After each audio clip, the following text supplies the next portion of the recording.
All right, everybody, before I get started on today's video, I want to say I really appreciate you guys checking the video out. I worked really hard on this. If you could do me a favor and leave me a like, maybe share this so we can hit the algorithm a little bit. I worked really hard on this, and I'm leaving everything to be open source so everybody can use all the parts that I created for free. It's all in the description. There's links for everything. If you want to download the parts or the dimensions or the specs of the whole sheet, you can. It's all right here, ready to go. So all you gotta do is click in the description. Just do me a favor, leave me a like, leave me a comment, maybe share the video. That would mean the world to me. So I also appreciate the love and support you've been promoting to my business, perfectplasma.co, and all the support you've been giving me on Twitch. Much appreciated. But now that that's out of the way, we can go into the video. So let's go ahead and cut to the intro. Oh my goodness, brother, I dislike doing intros so very much. They're my least favorite thing about YouTube. It's like, oh my goodness, you clicked on the video, why do I have to describe what is going on in the video? You already know, you can read, oh my goodness. Like, why am I responsible for letting you know what's going on? You clicked the fucking video. You see me here, you read the title. Why is it my responsibility to tell you what's going on? You can read, you're an adult, probably. I mean, I think you technically check that box that says I'm over the age of 18 to watch my videos, but regardless, we'll do one because that's what you want. You want me to feed you your information. You don't like thinking for yourself, do you, big boy? You like it when somebody else does all the work for you. At this point, I'm basically spoon feeding spoons. So here's your content, big boy. You big mature big boy, you put on your pants all by yourself, huh? Wait a second, you fucking big messy boy. You big messy boy. You got mud all over your lens here. That's better. I can see it better now. What's going on, everybody? It's your boy, Do It With Dan. That's me, Do It With Dan. I am building my very own race simulator today. I mean, it's probably gonna take the course of a couple days, but today will be the start of it. And no, I'm not just doing the regular thing that you see on the internet. Everybody does, I'm building my own race sim. And then they order like $1,000 worth of race sim sittings, you know, that's already got the seat mounted and shit like that. And all they gotta do is bolt some shit together. That's, you know, real hard there, big guy. No, that's exactly what I plan on doing if this doesn't work. No, I will not be doing that. I'm fabricating it myself. The only thing that I'm not making is the steering wheel, the pedals, and the TV. The rest of it, the whole frame, oh, and the seat. I don't know how to make a seat, but that's what all this shit is right here, is that this is everything you need for a race sim, hopefully. I did a live stream the other day where I designed it on the computer. Basically used Microsoft Paint, designed it on a live stream. If you want to watch that video, click here. It's also in the description if you don't know how to click on the screen. Had some help from some followers, stuff like that. It was really cool. And now I think I'm pretty much ready to get started. Yeah? Fuck, I don't know. I honestly have no idea what I'm doing here. Used a lot of references online. I've gotten a lot of measurements from other companies that make them professionally, so I'm just kind of gonna fuck around and find out, if you will. That being said, I do have a partner on this. I reached out to MOZA and I was like, hey, listen, you guys make really cool stuff. You guys make a dope steering wheel and pedal setup. Would you guys want to, you know, send that stuff out? And they're like, absolutely, we'd love to work with you. So here we are. So they sent out a really nice steering wheel, link for everything in the description. It's a CS steering wheel along with their pedal setup. Much appreciated, MOZA, for sending all that out because it's gonna make the rest of this build real nice. And then I went and bought the cheapest 4K 120 hertz TV I could find. A lot of people make the mistake of buying like a 60 hertz TV for this kind of stuff, and you need at least 120 hertz.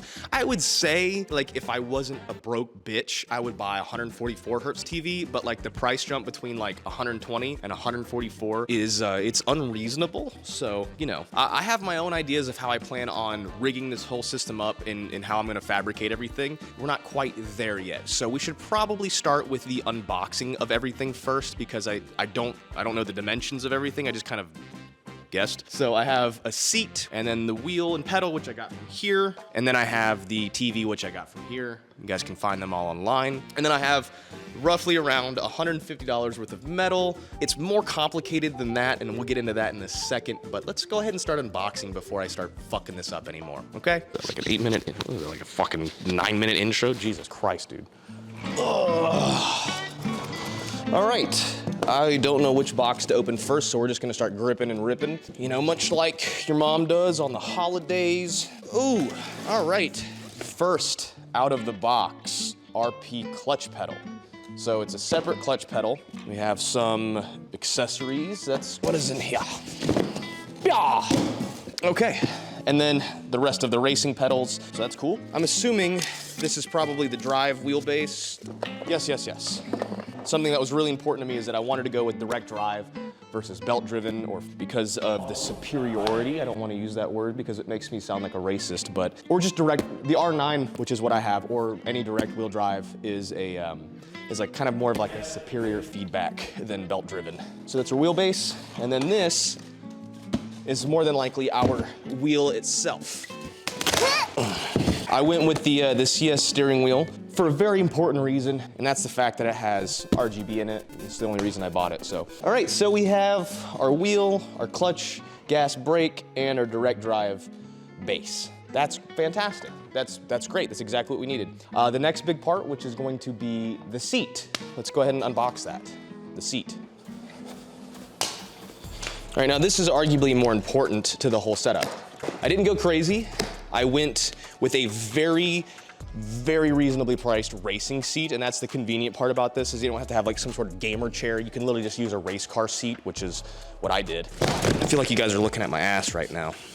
There's nothing I can do about it. You're already here. Oh, it's cloth. That makes sense. I don't know why I thought it wouldn't be. Ooh, it feels like it's... I wouldn't put this in my car. That's crazy. This thing feels like such high quality. Let me find something to set it on at least so it doesn't tear itself from existing. Give him the old top action here, Billy. All right. Feel a little bit better about that. Okay, so like, I went with a cheap racing seat because I'm like, oh, it doesn't matter. It's not going in a car. You know, even though that's what this is advertised for, it's for a car.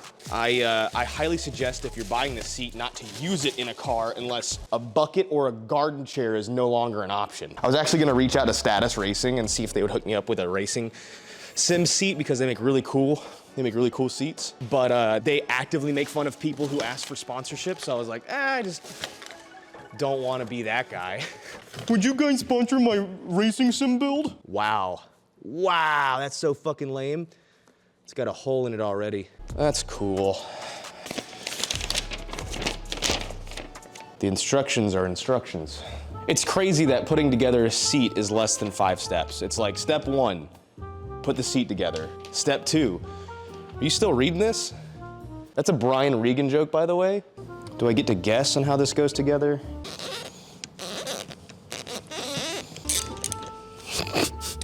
Is it in yet? On what planet is that making it in? Hey, UPR, what are you up to, homie? Yeah, you wanna send me a seat? Oh shit, did I get it? Is it in? That's what she said. It is in. Fantastic. That's 60% of the work of building this simulator. Do not buy this. I don't know what else to tell you. Do not buy this seat. I promise your 240SX seats are better than this. But for the sake of all that is holy and my money, I will give it a shot. I will sit down in it. Okay. Oh, that felt really not good. That is a Oh yeah, that's real. That's so smooth. Oh God, that feels like it's gonna break. One good thing I didn't go with motion sim. All right, now that we got whatever that thing is out of the way, let's talk about materials. So this is where it's gonna get a little interesting here. I have some 1 3/4" diameter tubing here, not pipe, DOM tubing, which is used for roll cage, with 0.120 wall thickness. And the difference is important. I'm not gonna go into that here, but just know that there's a big difference between tubing and piping, and you should know the difference. So I'm not gonna go into crazy detail here because it's not important for a simulation rig, but if you're building a roll cage, it's super important to know the difference. I think that's gonna help with like the lower center of gravity being a little bit more stable, because you know this thing is gonna be kind of more top heavy because the TV's wide. You'll see. All right, we'll set. We need to figure out our width here, how wide we want to make this rig, and that's important for a couple of reasons. I'm in the process of getting a really big powder coating oven. It's like, I don't know, like 8 feet tall and like 6 feet wide. Maybe it's 29 inches deep, I can't remember. But I know it's right around 30. That means I'm gonna try to make this rig less than 30 inches in width so I can powder coat the whole thing. That's the idea anyway. Now I need a tape measure, and I don't know where I put it because I'm a piece of shit. Ideally, like I said, I'd like to be under 30 inches. Oh, that's fantastic. That's 21 inches from spread to spread. If we were to eye hole it, it looks like it's about 19 and a half. We'll be about 22 inches right? What were we thinking? Like, if we really widen it out, let's make it 22 inches so we can be nice and wide. That'll give us a better base. 22, which means that from eye hole to high hole, it looks like it's about 20.5 inches, which I think will be great. I think that's a good measurement. All right, I know I always feel like I'm saying this, but like, bear with me on how I'm gonna do this. And tell me I'm dumb when it's done with. So if we're gonna do 22 inches, the center eyes here, so let's do 24. We'll just do a couple of cuts at 24 inches, how about that? That might have been a mistake, to be fair.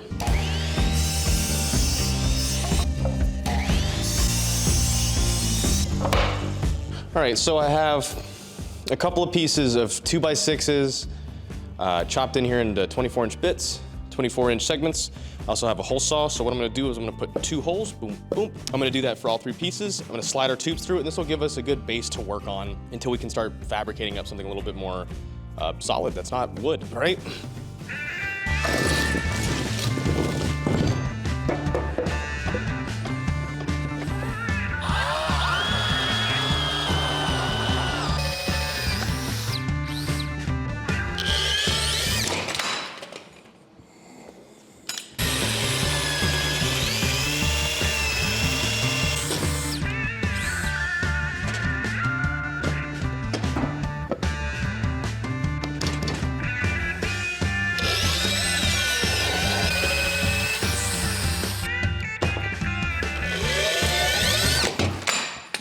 God damn it.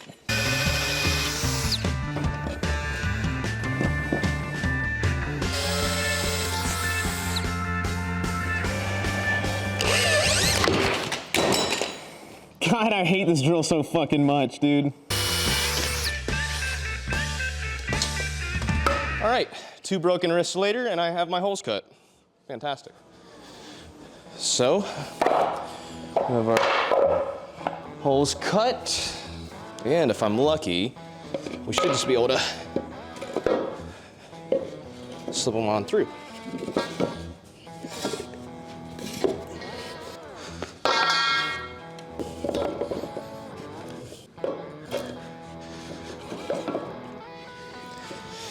All right, let's see here.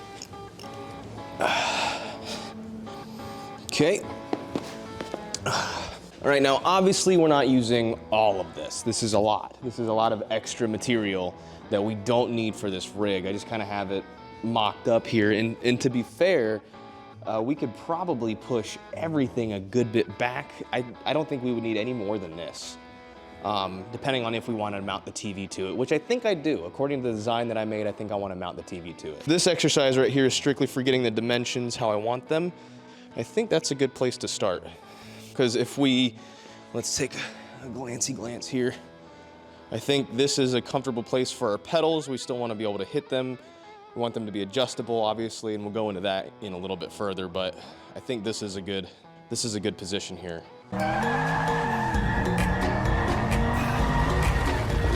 We don't have a manual shifter yet. That will not be included on this build probably, but we will make room for it, and we'll get into that in a second as well. But I think this is a good spot for the seat, and I think that's gonna be a good spot for the pedals. They will each have their own adjustability, which we will get into in a little bit. I think this is a good place to start though. So now, let's kind of see what we're dealing with here with the pedals. All right, just kind of getting everything dimension-wise, because you're never sure until you see it in person. I think this isn't the TV that I'm using, but it's similar in size. It actually might be just a little bit bigger if I remember right. I think this is a 55 and I'm using a 50. With this setup, I think I'm actually too far.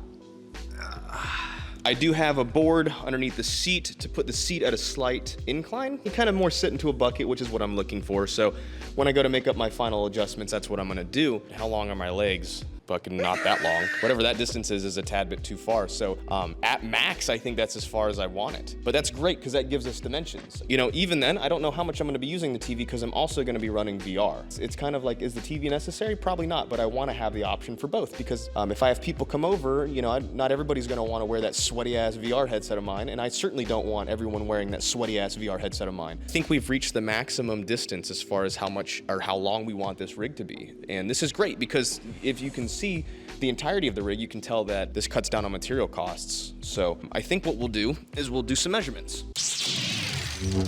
All we really need is at maximum 75 inches. Honestly, if we were to just do 6 feet, yeah, I think let's do 2 runs of 6 feet tubing.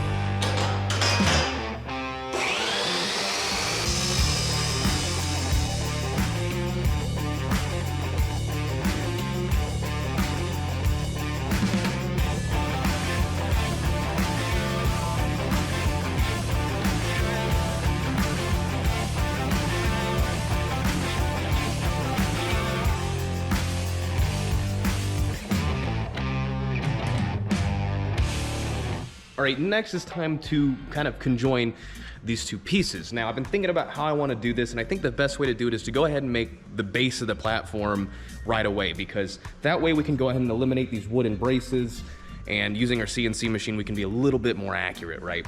I've thought about this a lot and how I'd like to do this. I'm going to be using my square tubing, right? Which is pretty, I think that's probably 0.120 wall thickness as well for the square tubing.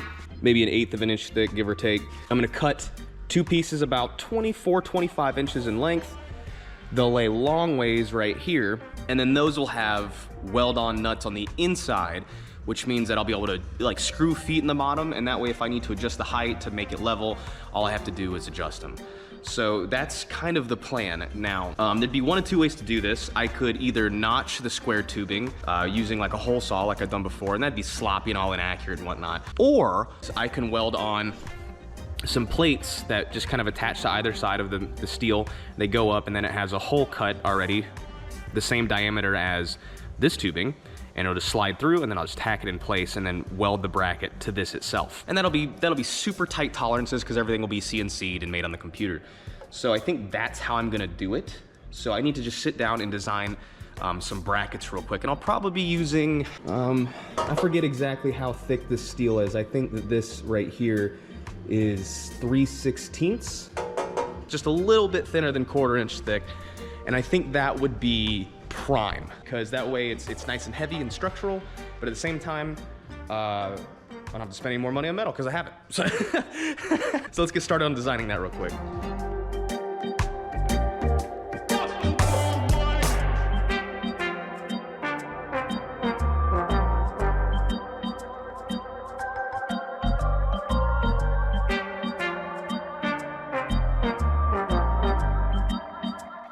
This is my absolute favorite part of anything where I kind of like do a build and show you guys how I build stuff, so I can be like, it's super simple and cheap, guys. It's really easy to make. All you gotta do is fire up your $30,000 CNC machine table here, and we'll get the parts cut. It's like the most YouTuber thing possible.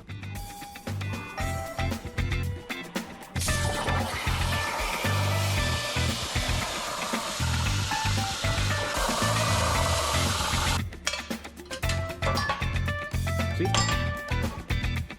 Look at all that dross. Let's knock it off. That gets most of it off. Let's see how we did. I left some room for tolerances because, yeah, you know, like, and just like that, you can have a perfect mount as well. So I did, if you can see here, there is a little bit of room for tolerance here because when you're cutting with plasma, you have a slight inward cut because of the way the plasma arc works. So you have to leave just a little bit of room for tolerances. I just don't know if I left enough room, but I think it's close enough to where I can just scallop it out real quick and be happy with it. So 2, 4, so we need 8 of them. I've already cut 1, so let's go ahead and cut 7 more. Quick math.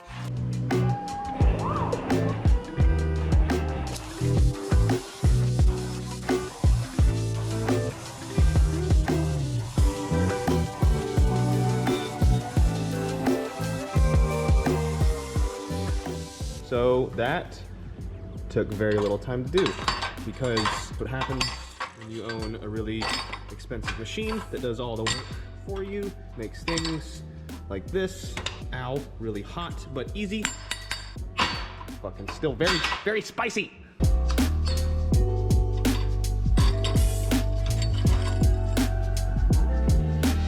As you can see here, there's a bunch of stuff called dross. There's a bunch of different ways to get rid of this. I talked about this in the video where I made all those license plate frames for AMP. The best way to do it is to let it sit in vinegar for like 2 days and then just brush it off because it comes off easy. But if you don't have 2 days or you don't feel like waiting, another good way to do it is just kind of like beat it against stuff until it chips off. Most of the time, if you're lucky and you got your cut settings right, if there is dross, you just knock it off. Look at that. It's all off. That's ready to go. Just got to do it 6 more times. And I am going to clean up that one little notch here and there with, if I need it, I have just a die grindy bit on a drill. I'm not going to pull out my die grinder because I don't know where it's at, but All right, so I got all of the brackets for the flooring made. It's just gonna, they just kind of slip over the tubing like so, except they'll be facing down this way. And I'm gonna have a piece of square tubing just kind of go across here. So now I'm gonna do that. Here's the thing though, I looked up the dimensions of the powder coating oven. Maximum is like 30 inches deep, which means that if I'm gonna do this the way I wanna do this, this needs to be less than 30 inches wide. So the width over here is 22. We could probably push it to 25. We have 25 and a couple inches to spare, giggity. So I'll do a piece of square tubing about 25 inches across. I assume I gotta measure up with these, but that should be about perfect. So let's do that.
All right, we've been working pretty hardcore for the past couple of days, and now it's time to play. I know I bitch about YouTube a lot, but one of the fun things that nobody ever talks about is the cool things you get to do, like randomly having flamethrowers show up at your house. My buddy Brandon was like, "Did you get the flamethrower yet?" I'm like, "What flamethrower?" And he goes, "You should have gotten the flamethrower. I sent you a flamethrower." So he sent me a flamethrower provided by Exothermic, and he was like, "Just have fun.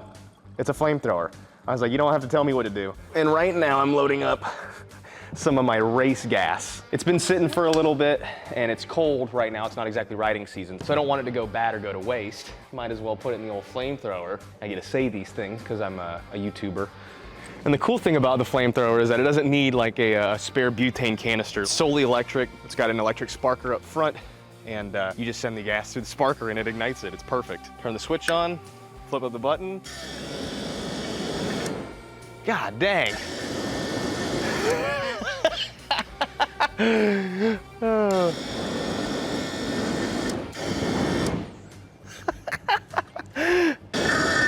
Man, you can smell that race gas. That's 110 octane with 2-stroke mix. I also have some old gas I'm gonna throw in this thing just to make sure. This thing needs like a backpack attachment. What would you even use this thing for? Getting rid of weeds? That's hot. It did work though, there's no more weeds there. Man, those igniters work really well. See, normally I'm used to the flamethrowers that have like a spare butane canister, and thankfully this doesn't have it. You know, they get too hot, they might blow up. This is, like I said, all electric. It sure is burning a lot. I'm gonna start a weeding business where that's all I do is I use a flamethrower. All right, now this has got old gas in it. This gas has been in my shop for a couple of years just in a gas can that I don't use, so I'll be really surprised if this thing actually works. Oh. It's like more flamey. Wow. I think because it's not as high octane and it's crappier that it burns slower. I don't know. Someone in the comments correct me why it burns better. Fuck, that's hot. It's almost as if it's a flamethrower. Whew, that's hot.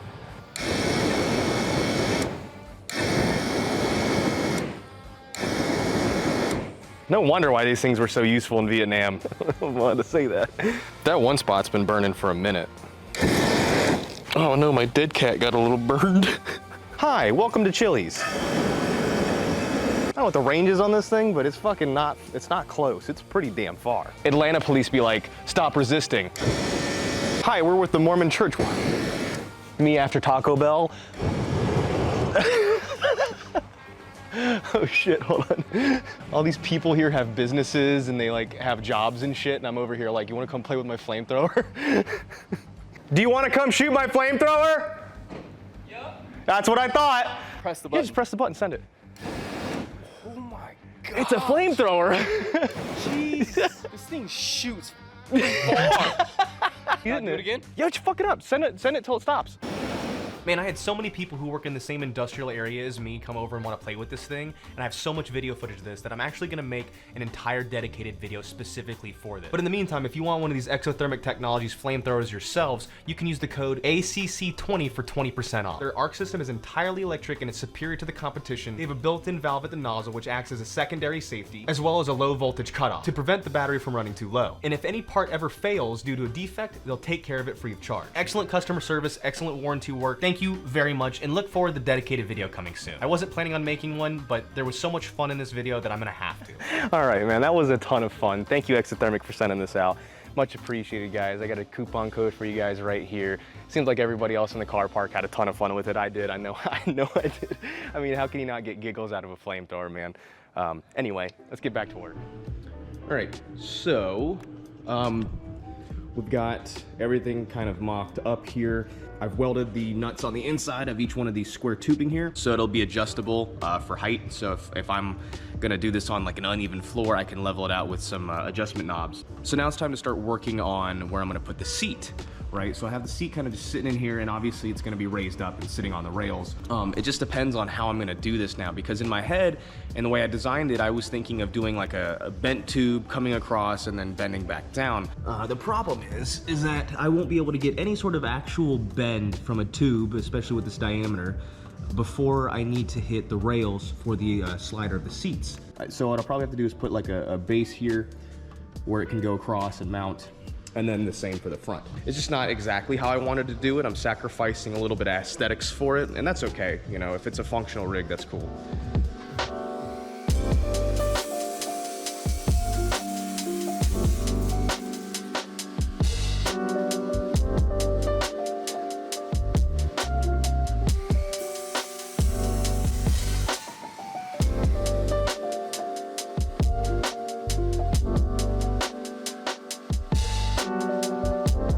So what I'm gonna do is I'm basically just gonna weld these to the frame. I think this is gonna be the easiest. So we'll create a piece of plate that lays in between those two pieces, and that also matches up with the holes on the seat, and that will be how we mount the seat to the rig.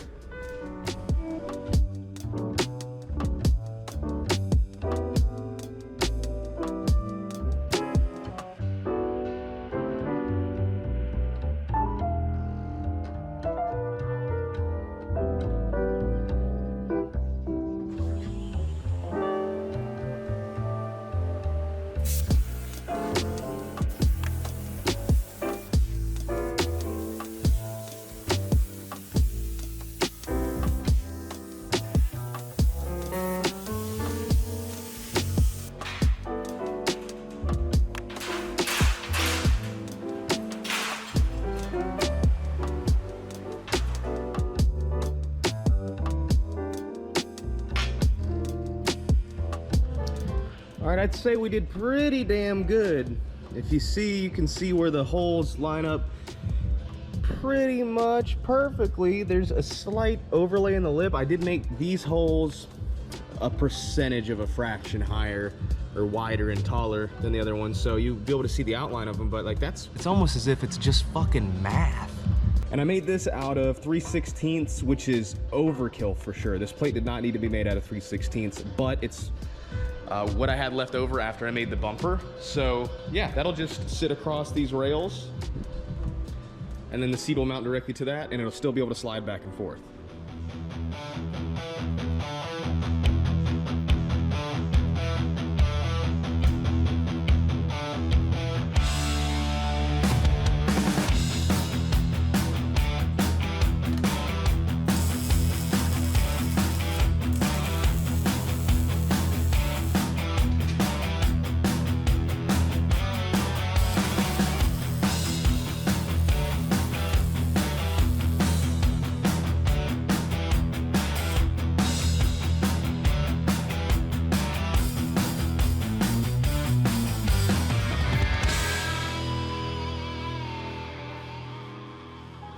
All right, so the seat is mounted in a way that I enjoy. It's adjustable, it's got a slight incline. Basically, I'm just gonna run spacers under the tips of where the seat mounts on the front, and I'm not gonna run spacers in the rear, which will give it that a little bit adjustment, you know? If I was running this in a car, would I do that? Probably not, but since this is in a car, totally, why not? So that means the next step is pedals, right? So if we pop a seat into our simulator, I've got it set to the middle setting because I am what I would consider average. I think if you look up the height scale, average is like 5'8", 5'9". I'm 5'9", so that's cool. But next we have to worry about our pedal setup here. So with it adjusted the way I'm happy with, looks like our pedals are probably gonna have to go right around here. Right? Those are gonna be adjustable long ways and height ways. So you'll be able to adjust them to a degree up and down, and you'll be able to adjust them forward and backwards, which is important because I want this to, I don't think I'm gonna keep this rig forever. So when I do wanna upgrade and make another one or sell this one, if someone buys it, it will be professionally done and it'll be acceptable for pretty much any height because I got friends that are all height. So let's go look at the pedals. Let's see what we got pedal wise. Or we won't worry about the clutch pedal right now, but we will worry about the SRP racing pedals. So by MOZA, link for all this stuff is in the description. Oh shit. Okay, I see how they do this. Dude, these are brilliant.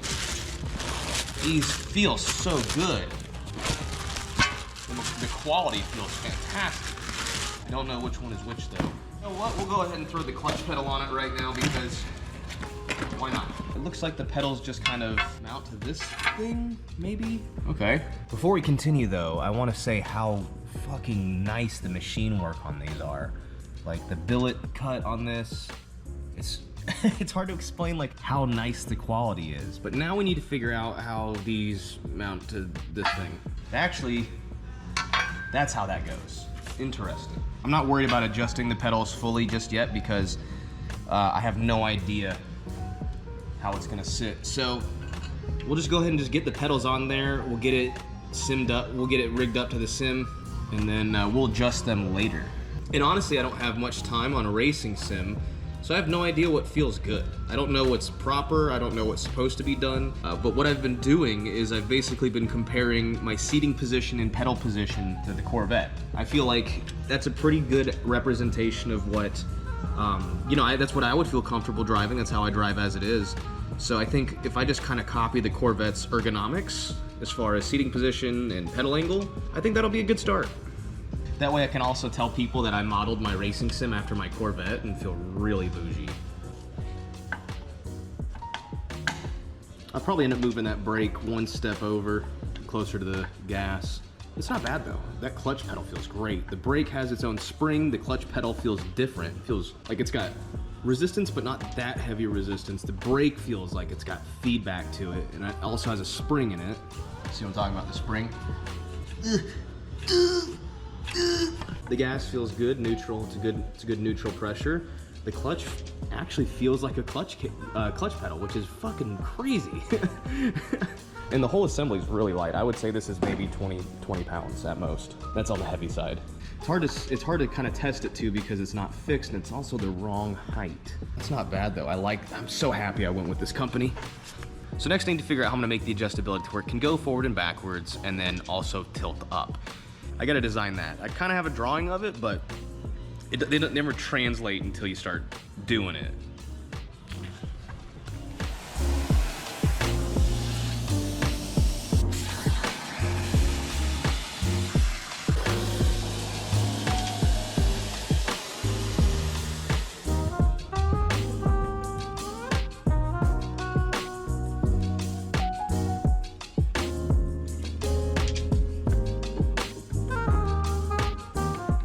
All right, so I have my adjustment plate here. I'm very happy with the way it's turned out. The bolt holes line up exactly how I want them to. And I've got these big elongated sliding bracket holes.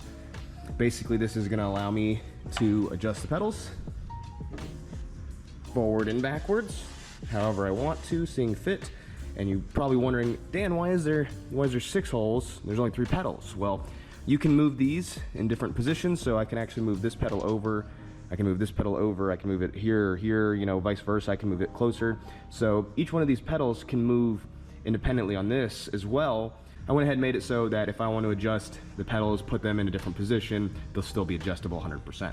And I think the way to do this is figure out what is too close for me and set that as the base, because what if I have a shorter person that wants to run in this rig, right? I know I'm not the tallest person in the world, but I'm certainly not the shortest either, and I'm not the shortest amongst my friends. So if somebody wants to run it, or you know, in the future if some short person buys it, they can use it. Shorter, I should say.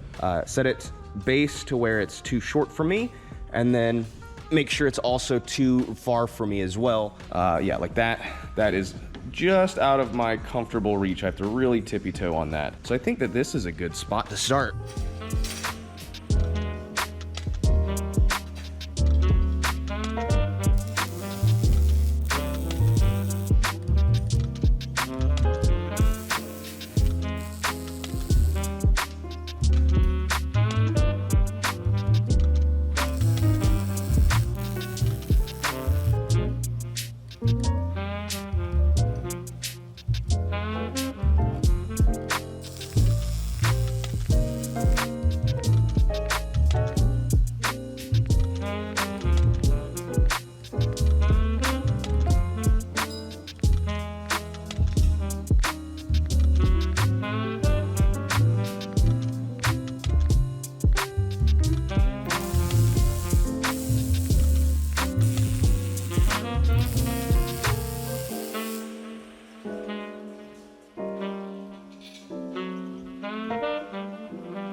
Alright, so I think that we have a pretty good start as far as where I want to be with the layout of everything. I think that this looks great. This is actually a fantastic setup right now. The pedals are adjustable up and down, forward and backward. The seat is adjustable at an angle and slides forward and backwards.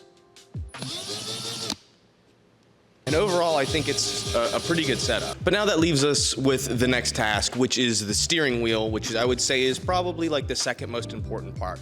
I would really say that the location of the pedals is probably the most important part, but a very strong second would be either the seat or the steering wheel, because if you have a poor seating position, you have a poor pedal position, the steering isn't really gonna matter. You can't go to turn. From all the videos and photos that I've seen of custom sim racing rigs, you really want the steering wheel to be somewhere around here, about chest height and right in line with where the seat starts. At least that's what I've seen so far. I could be incorrect about that, but that's That's how I've seen it. So now we gotta kind of figure out where we're gonna put the steering wheel and how we're gonna make that. I think the most important thing is getting the steering wheel height set correctly. So that means we're about to start bending some tube, which I haven't done in a long time. So let's go ahead and unbox the steering wheel and the direct drive box. Maybe we can go ahead and connect them. Lord have mercy. We must stay focused, brothers. We must stay focused. Hey, what are you looking at? My eyes are up here. All right, so the way these work is that you have your direct drive box, which is this assembly here, and then the steering wheel stacks onto that. Take these instructions and throw them away. Oh wow, it is a lot smaller than I anticipated. Now this is some technology right here. This feels really good. And then this should be quick release. This is the MOZA direct drive, the D9 drive box here. This is basically their entry level. I'm still learning some differences, but direct drive basically means it drives directly off the electric motor, which I think means it's got the best amount of torque, it's got the best response time. And then we have the CS wheel. They didn't just give me stuff, they asked me for what I wanted. And I went with this wheel because it seemed like a great place to start for wheels. The quality is great, and it's got all these functions on it. Build quality, man, this thing feels nice. Wonder if they come in suede. I really would have liked suede. I think suede would be a nice. Maybe I can get my buddy Alex to reupholster it. I don't know. Listen to those clickities. Listen to those clickities.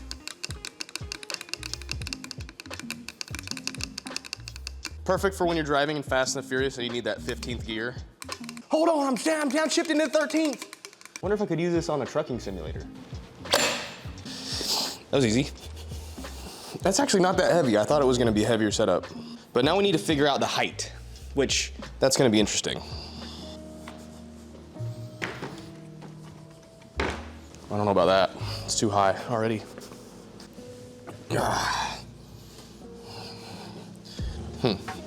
Okay. That's heavy as fuck when you're holding it like that.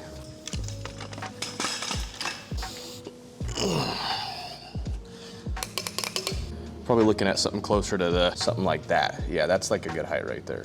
From the ground, probably around 21 inches, because we'll build an adapter. Maybe 22, 21 to 22, because we're gonna have some adjustment. We want some adjustment in the height. We also want it to be able to tilt. So I gotta figure out something that way, but I think I know what I'm gonna do. Damn. You know, I haven't done any tube bending in quite some time, which is what I prefer. I prefer not to have to do tube bending because it's kind of a pain in the ass historically. I don't have a manual one. You gotta crank by hand, which I'm getting out of storage right now. Oh shit. You're probably thinking to yourself, Dan, why do you hate tube bending so much? Tube bending is basically, in my opinion, about as fabricator as you can get, you know? The tool I use is heavy as shit. And you gotta mount it to the floor. Really not a good place to do it in my shop. So I just kinda do what I can. Fucking hate it. On top of that, it's a really shitty rainy day outside. So, you know, that's nice.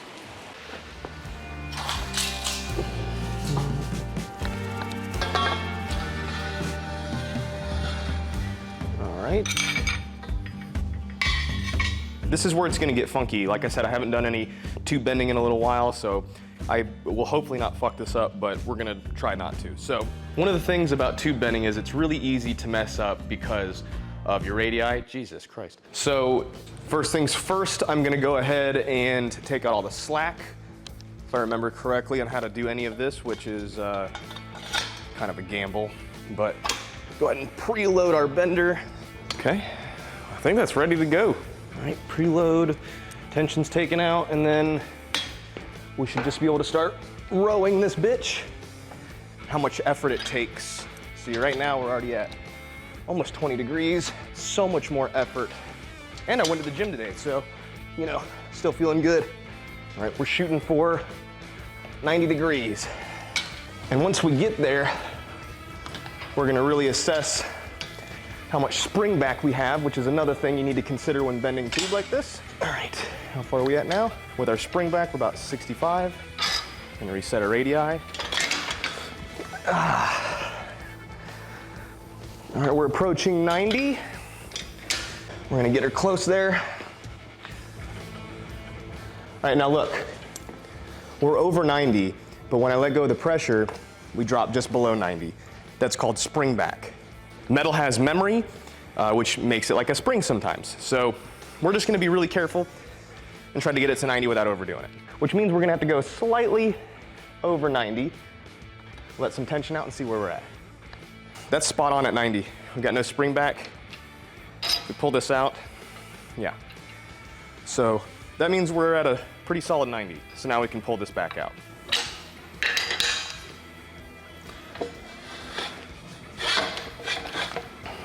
All right, so naturally I measured it from the wrong side of the bender, which is pretty classic for me. I want to say that I 100% recall doing that the first couple of times, and it shouldn't really have come as a surprise to me. So I've had to kind of do some half backwards measuring to get it to work to where I think I'll be accurate, but time will tell. You're supposed to measure from the inside, not the outside, and I am dumb.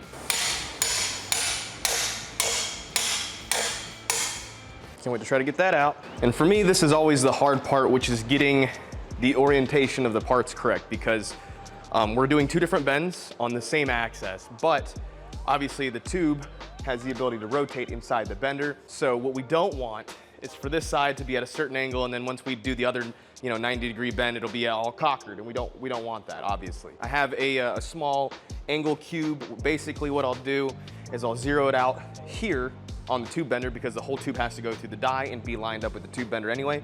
So I'll zero it out here, and then I will zero it out here at the end of the tubing to make sure that the angle is correct, the orientation is correct, and we're not bending on two different axes technically. So zero that out, bring it out here.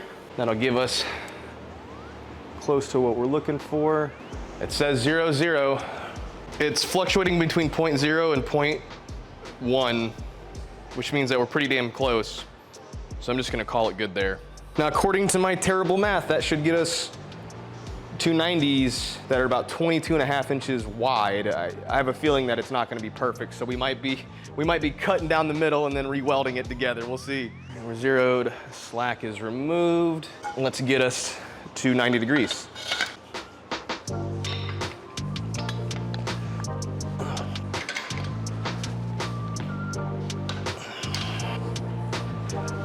$80 degrees, we're approaching 90.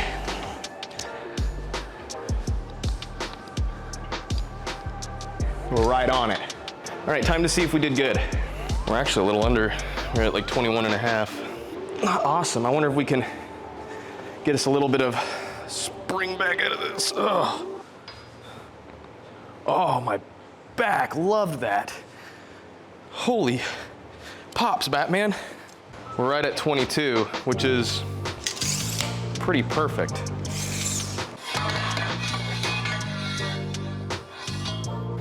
I'm gonna go ahead and trim this other side as well while I'm at it.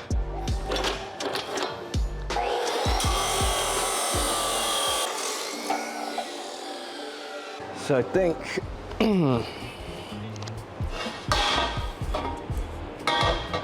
we'll set it at about 22 inches. I mean, like, it's not perfect, but it's fucking close. All right, now I do have a tube notcher, but I'm not gonna be using it for this project because it won't get the angles that I need it to here, and it's also kind of a pain in the ass to use. So I'm gonna have to do this manually by hand.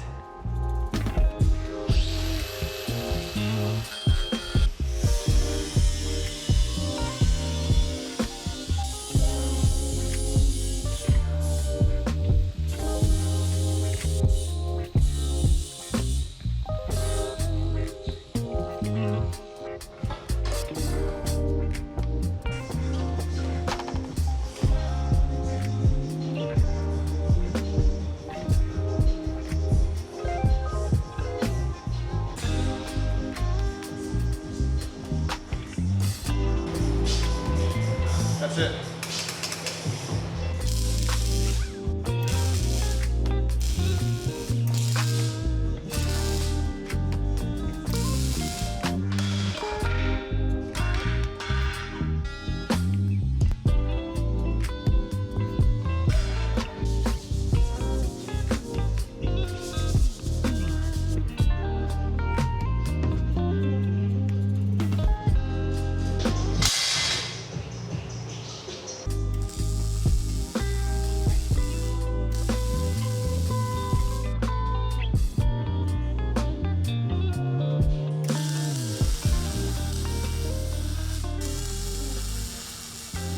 All right, that looks good.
All right, let's look at this monstrosity that we've created here.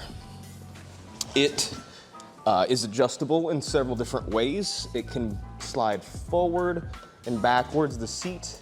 There's also spaces underneath the seat. You can adjust the angle. You have your pedals, which can adjust forwards, backwards, up and down. It's a good fitting position right there. And then we have our steering wheel, which is adjustable. It's on a sliding system. It can slide forward, it can slide backwards. It can adjust its height. And everything's just tacked together and held in with bolts loosely, so there's a little bit of rattle, but once it's all welded and cinched down, it will be zero movement. This will be absolutely stable. And depending on your needs, or my needs rather, we can drop the angle a little bit here. I actually won't even know what I prefer until I get some time behind the wheel here, but this feels great. Very simple system, very effective in adjustments and comfortability. Like this is exactly how I would want this to be if I purchased a sim. I'm pretty proud. I'm very stoked on how this is coming. Coming. Do not come. Do not come. I'm gonna come. The wheel's nice and centered. Oh, not to mention that the mounting plate that the wheel mounts to, so this plate right here, has about 3 inches of adjustability forward and backward as well. So even if someone who's extremely tall, they can't fit my dimensions, even though that the pedals are nice and far out of my reach, I can still move that steering wheel even another 3 more inches out. So it'd be unusable for me. But pretty much this is all of the hard work. The only thing we have left to do is mount the TV, which I do have some ideas for that. So we're about to get started on that. It's almost as if I were a real boy. All right. The last thing we really need to do, besides some accessory brackets, is mount the TV. And I'm gonna be honest with you guys, I don't suggest this TV. It's just what I went with because I'm a cheap bastard. I honestly should have gone with a 144 hertz TV. However, this is 120 hertz, and I feel like at 50 inches, giggity. I know a lot of people run monitors, and I think obviously a monitor is probably the best way to do it. Or maybe like a curved TV or a curved monitor like what Gavin has. However, again, this is a budget build because the expensive stuff was sponsored. So I went with the biggest and cheapest, highest refresh rate TV I could find. I think I got this TV for around 400 bucks. I suggest you do your own research and figure out what TVs work best for what you're looking for. It's heavier than I thought it was gonna be. I think the TV weighs around 30 pounds. And the way I plan on doing this is I'm basically just gonna make a mounting bracket that fits on the back, which is pretty easy. Just measure the distance of the holes. I think it's bigger than I really need. To be fair, I feel like 50 inches is a lot. I think this is actually the part that I've been dreading the most out of everything is mounting the TV, because the only thing that hasn't really made any sense to me. So what we'll do is we'll set the height manually and then build the frame around it, I think is how I'm gonna do it. Ooh, almost lost power there for a second. We might have to go home early. We have a tornado coming in. Jesus.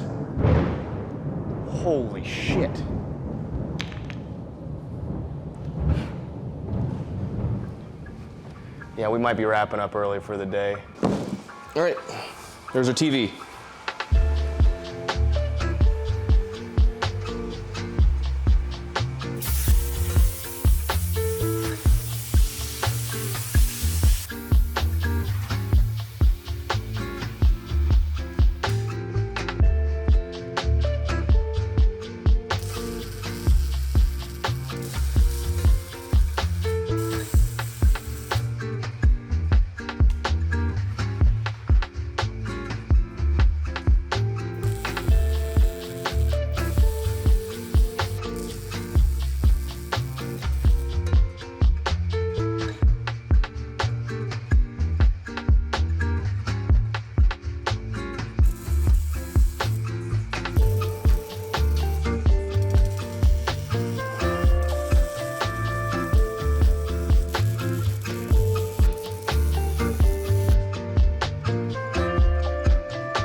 All right, now, the last thing we have to do before we finish our welds and get everything kind of finished for the powder coating is I want to put this expansion on here. So right now, currently my setup doesn't have an e-brake, it doesn't have a shift knob or anything like that, but MOZA just came out with their own drift lever, their own e-brake, and I don't have it yet, but it is on the way. So I'm gonna go ahead and prepare the build for that by putting an expansion slot that I've made. It's very simple, just cut it out with the machine and it just fits properly on the tube, wherever I want it to.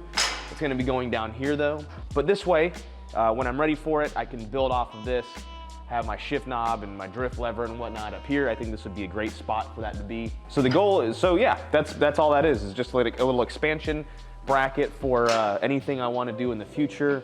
I thought about putting another one on the other side just in case. I don't think I want to do that just yet. I don't know. This will give me a proper place for my drift lever and for like a small table for like reading chat and stuff like that. Tack that on in place.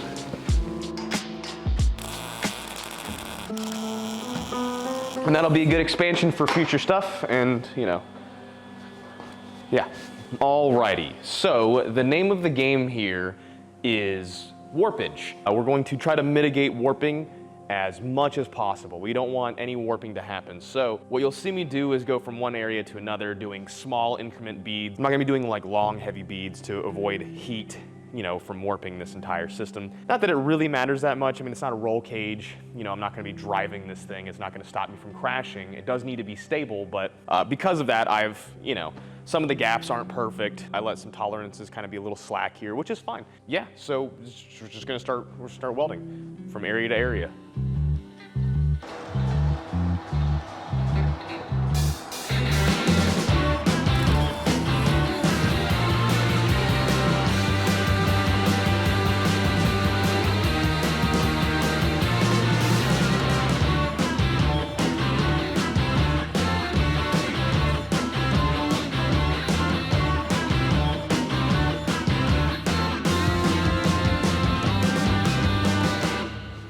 All right, we have the basically the entire assembly welded up here. There's a few more things that I'm gonna do off camera. It's nothing big. Mostly I've run out of argon and my gas supplier is closed for the next couple of days. I'm going to end it here because it's done. Like everything that's on it is the way it's gonna be.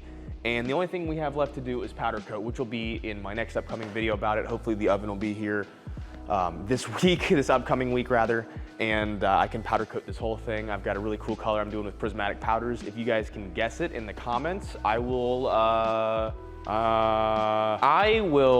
send a fax of my butt to my doctor.